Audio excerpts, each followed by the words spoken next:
se kombo n'urukiko ihene mbirega ntabwo bakaba bijyana kiriya cyitwa ndakizi The Kosovo M.O.P Master of the prison imbere y'urukiko homie DJ Follow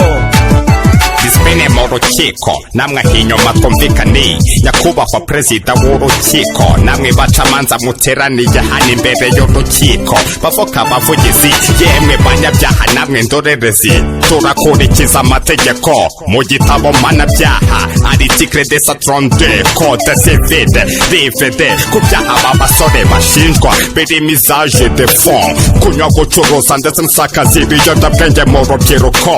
kwemera icyaha ukagisabira imbabazi birorohereza inteko y'urukiko. Murakoze bwana perezida urukiko rukuru rw'ikirenga ibikiri ibanga i Kigali naho bahinga batwara kwiringa ibenga niryo cenga barara amajoro basakuza abaturage gucuruza urumogi ndetse n'akanyanga rubanda murumve muroge magasi aba bahungu bazwiho agakungu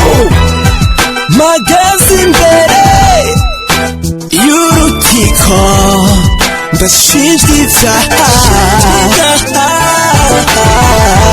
sinzi ko ndi buhanye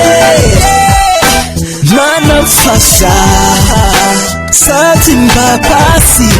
igikombe cy'indenge. Urakoze nyakubahwa perezida w'urukiko rukuru kumpa ijambo izo nyandiko mpimbano ndegwa ntacyo nziziho umva intero uko zimeze mbere yo kumbaza ibyo ntakoze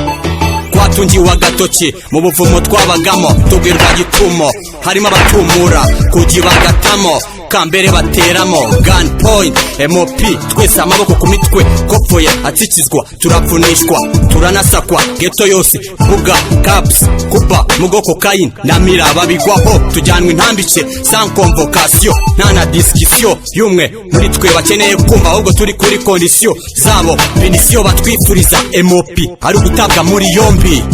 nyakubahwa perezida w'urukiko je ndasiba ko mwanzenganura mu by'ukuri nabanaga n'uyu mutipe mupigira umusosi ntazi ko ari dragdira uretse ko sometimes yijombaga ibishinge agahwera nkabirwa ibyo ari byo umushara wanjye nawe uma nk'uko bikwiye mu kagari bamusiho nk'umwambuzi na giti framose njye mu ndenganure muvurwo nzira. Murakoze nyakubahwa kuma microphone njye ndi master tag bone magazi imbere urukiko murana na maniga yanjye ingingo ya 18 murarwa kuri buri wese ndabona ibyaha bashinjwa bidakwiye kwamanikisha uretse isangano n'amashyari n'amakoti uze muri rubanda nibadadira nibyo ko nta mabura kindi nkanda babanye karande buri bamara by'imigenda ndaro zabo n'amatida pickpocket nibwo bufasha urako gushidikanya amana utabaye inyamaswa kirizwamo. magazi imbere y'urukiko ndashinjwa ibyaha sinzi ko ndi buhanye mana mfasha sati mbapasi igikombe cy'indenge. First of all murakoze kumpa umwanya bwana perezida w'urukiko kuko ijambo ndarihorana ukuri ni kwiza guca mu ziko ntigushye ndi inyangamugayo no mu kagari barabizi sindafungwa na rimwe ndi kavukire nagahohoterwa muri rusange ntabwo buzira akarengane nkurikije ibyaha uyu musore ashinjwa na saa mu murenganure yamukoreye atazi uwo ari we ku dufaranga twantice nikize yabonaga parika kebo show buri munsi home kuri rikeri ku nkoko akazi yakoraga nikatumvishaga mu bwenge bwe yahoranaga inoto ku mubanda leta igeze kuzira n'izi nkorano bamujyana nambike.